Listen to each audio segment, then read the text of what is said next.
जगाच्या पाठीवरचा कुठलाही महान योद्धा हा पहिल्यांदा रणात नव्हे मनात पराभूत होतो। त्यामुळे ज्या ज्यावेळी तुम्ही अपयशी ठरलेला आहात, ज्या ज्यावेळी तुम्ही माघार घेतलेली आहे, ती माघार पहिल्यांदा तुम्ही तुमच्या क्षेत्रात किंवा त्या रणांगणावरती, त्या मैदानावरती तुम्ही घेत नाही, तर पहिल्यांदा तुम्ही माघार घेताय ती तुमच्या मनामध्ये माघार घेताय। मनानं एकदा ठरवलं ना की आपण हरलोय, तर तुम्ही निम्मी लढाई आधीच हरलेला आहात याची खातरजमा आपण करून घ्यायला पाहिजे। त्यामुळे जगाच्या पाठीवरचा प्रचंड सामर्थ्यशाली चमत्कार मला एकच वाटतो, तो म्हणजे मानवी मन आहे। मानवी मनानं जगाच्या पाठीवर अनेक क्रांत्या निर्माण केल्या, अनेक परिवर्तन घडवली। जगाच्या पाठीवर जे जे म्हणून अद्भुत असे काही बदल आपल्याला बघायला मिळत आहेत, तो मानवी मनाचा चमत्कार आहे। म्हणजे राईट बंधूंनी विमानाचा शोध पहिल्यांदा मनात लावला आहे आणि त्याच्यानंतर ते प्रत्यक्षात आपल्याला बघायला मिळते। असं प्रत्येक शोधाच्या बाबतीत आपण सांगू शकतो। हे सगळं सांगण्याचं कारण असं आहे की आज 7वा दिवस आहे, संत तुकाराम महाराजांचा 7वा अभंग आपण आज घेतलेला आहे आणि तो भीतीवरती आधारित आहे। माणूस घाबरला, भ्याला की काय होऊ शकतं हे त्या अभंगामध्ये संत तुकाराम महाराज सांगतायत। संत तुकाराम महाराजांचा आजचा 7वा अभंग असा आहे की भयाची तो आम्हा चित्ती राहो खंती सकेना, समर्पिलो जीवे भावे काशा भ्यावे कारणे, करीन ते कौतुके अवघे निके शोभेल, तुका म्हणे माप भरू दिस सारू कौतुके।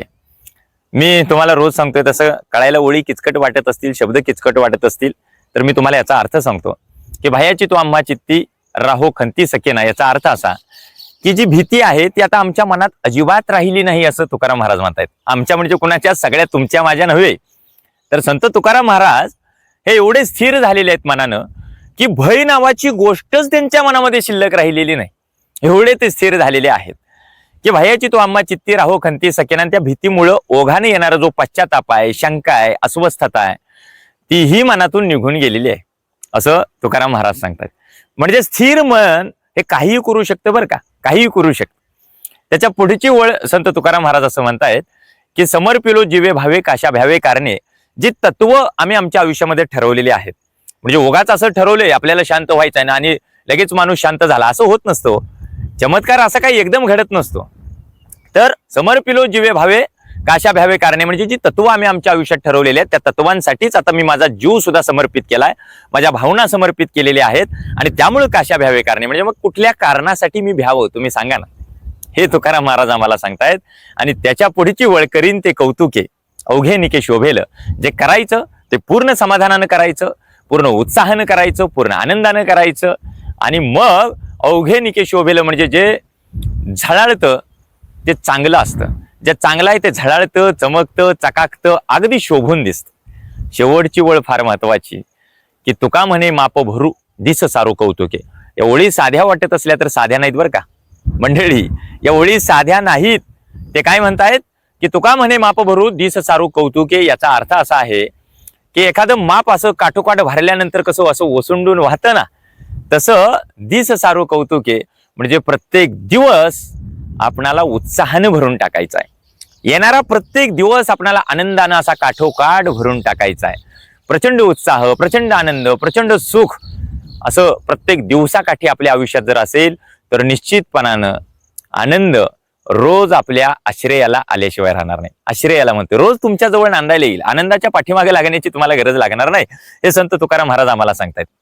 आता प्रत्येकाच्या आयुष्यामध्ये अशी भीती आहे, कुणाला आजारपणाची भीती आहे, एखादा आजारी पडला तर त्याला मरणाची भीती आहे, कुणाला डोक्यावरती प्रचंड कर्ज झालंय मग त्याला त्याच्या प्रतिष्ठेची भीती आहे, बँका दारात येतील, पतसंस्था दारात येतील याची भीती आहे, कुणाला आपलं प्रेम आयुष्यामध्ये सक्सेस होईल का नाही याची भीती आहे, कुणाला आपल्या करिअरची भीती आहे, कुणाला आयुष्यामध्ये अशा वेगवेगळ्या प्रकारच्या भीती आहेत। तर त्या प्रत्येक भीतीवरती आपल्याला मात करता आली पाहिजे, हे आम्हाला संत तुकाराम महाराज याच्यामध्ये सांगतायत। त्याच्यासाठी आधी आपलं मन खरं तर स्थिर व्हायला पाहिजे। खरं तर जे भीती आहे त्या भीतीची मी तुम्हाला उदाहरणादाखल म्हणून काहीतरी सांगू शकतो की भयमुक्ती नावाचं एक पुस्तक आहे। खरं तर मी तुम्हाला ते घेऊन येईन एकदा भेटीला असं या व्हिडिओच्या माध्यमातून। सरश्री म्हणून जे आहेत त्यांनी भयमुक्ती नावाचं एक पुस्तक लिहिलंय आणि त्याच्यामधलं उदाहरण मला प्रचंड भावलं की एक पटकी नावाचा रोग फार पूर्वी होता, तो असा गावात घुसत होता आणि गावाच्या विषयावरती थांबलेल्या वॉचमननं पटकीला विचारलं की अगं तू गावात निघालेली आहेस, पण पहिल्यांदा मला सांग किती माणसं तू तुझ्या सोबत घेऊन जाणार आहे, थोडक्यात किती माणसांना तू मारणार आहेस हे सांग। तर पटकी म्हणली वॉचमनला की हे बघा मी गावात जाणार, फक्त 500 माणसं घेऊन येणार. वॉचमन म्हटलं ठीक आहे, पण फक्त 500च घेऊन यायची, 500च्या वर एक सुद्धा घेऊन यायचा नाही, कारण मी गावाच्या विषयावरती थांबलेला वॉचमन आहे, माझ्यावरती जबाबदारी आहे. पटकी म्हटले ठीक आहे. गावात गेले, 2-3 दिवसात परत आले आणि 3 दिवसांनी परत आल्यानंतर 1000 लोक मेली होती. वॉचमन म्हटला पटकी तू मला गंडवलंस, मला फसवलंस, तो फक्त 500 मारणार होती आणि 1000 कशी मेली? तर पटकी म्हटली अरे बाबा मी तर फक्त 500च मारलेले आहेत, बहुतेक तुझं लक्ष नाही, मी 500च मारली, बाकीची 500 फक्त घाबरून मेलेली आहेत. म्हणजे भीती एवढी प्रचंड आहे. कोविड-19च्या काळामध्ये सुद्धा असंच झालंय, ज्याला प्रत्यक्ष कोरोना झालाय, प्रत्यक्ष कोरोना झालेला आहे अशी माणसं जगलेली आहेत, आणि ज्याला काहीच झालेलं नव्हतं तो फक्त भीतीने गेलाय. बीड मधली मी बातमी वाचली होती की वयोवृद्ध ते आजोबा होते, 25 पैकी 25 HRCTचा स्कोर होता राव त्यांचं, अखंड फुफ्फुस पॅक झाले, पण तो आजोबा चालत घरी गेला, चालत, त्यांना काही झालं नाही. आणि ज्यांचा स्कोर अगदी 12 आहे 10 आहे ती माणसं गेली निघून. घाबरलं की आपण निघून जातो, घाबरले की आपण अपयशी ठरतो, लक्षात ठेवा. आता दुसरं एक उदाहरण तुम्हाला मी सांगेन, त्या भयमुक्ती पुस्तकातलंच आहे की 2 मित्र असे रस्त्यातनं निघाले होते. त्यातला एक मित्र इनशर्ट मारलेला होता, सूटबूट टाय केलेला होता, कारण त्याला मुलाखतीला जायचं होतं, आणि जाताना चुकून वरनं कावळ्यानं काम केलं, म्हणजे कावळ्यानं त्याची विष्ठा याच्या शर्टवर टाकली आणि जो मुलाखतीला निघाला होता त्याच्या शर्टावर पडली. दुसरा मित्र म्हटला आता कशी मुलाखत देणार सांग? तर तो पहिला जो मुलाखतीला निघाला होता त्यानं फार छान उत्तर दिलं. तो म्हटला हे बघ, नशीब कावळ्यालाच हवेत असं उडता येतंय, गाईला जर उडता येत असतं तर काय झालं असतं. म्हणजे त्याने तुलना करून ती भीती संपवलेली. असं आपल्याला प्रत्येकाला आयुष्यामध्ये आपली पूर्ण भीती संपवता आली पाहिजे, भीतीवर मात करता आली पाहिजे.